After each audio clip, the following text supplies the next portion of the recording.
आज उससे मुलाकात हुई। शक्ल सूरत तो ढंग से याद नहीं, मगर उसकी काली गहरी आंखें कुछ कह सी रही थी।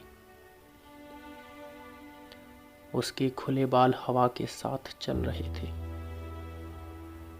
हाथों में एक लाल धागा देख लग रहा था जैसे भक्ति में थोड़ा विश्वास रखती हो। सांवली सी सूरत, चेहरे पर हल्की मुस्कान और होठों के नीचे एक छोटा सा तिल मेरी धड़कनों को तेज कर रहा था। मन कर रहा था उसके नज़दीक जाकर उसका नाम पूछ ही लूं।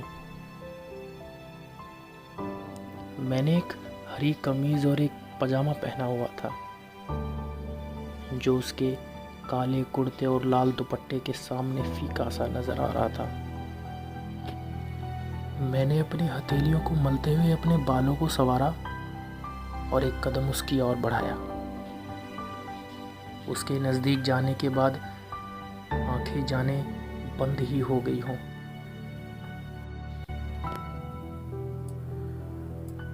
मेरी कलाई पर बंधी मेरी घड़ी की टिक टिक मुझे साफ सुनाई दे रही थी और मेरे दिल की धड़कन उस टिक टिक की आवाज़ को दबा सी रही थी।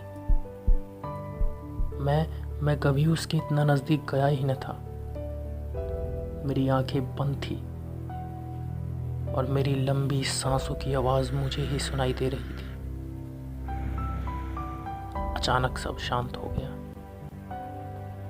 घड़ी की टिक टिक भी थम चुकी थी।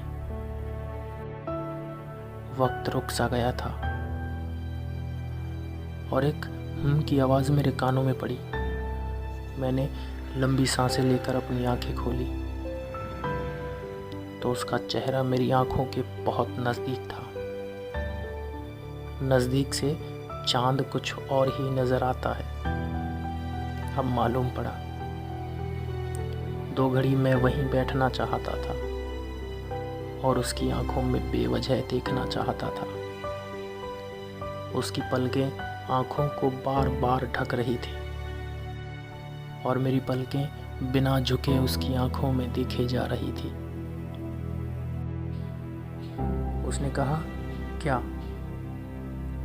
उसके क्या ने मेरी पलकों को झुका दिया और मैंने नीचे देखकर कहा कि आपका नाम क्या है? मतलब मेरा नाम लविश है। उसने कहा, तो मुझे कुछ कहना था। कहो, तुम्हारा नाम क्या है? मेरा नाम लविश। बहुत वक्त हो चुका है, उठ जाओ। मेरी माँ की आवाज़ मेरे कानों में पड़ी। अगली सुबह हो चुकी थी मगर मेरी रात अभी बाकी थी।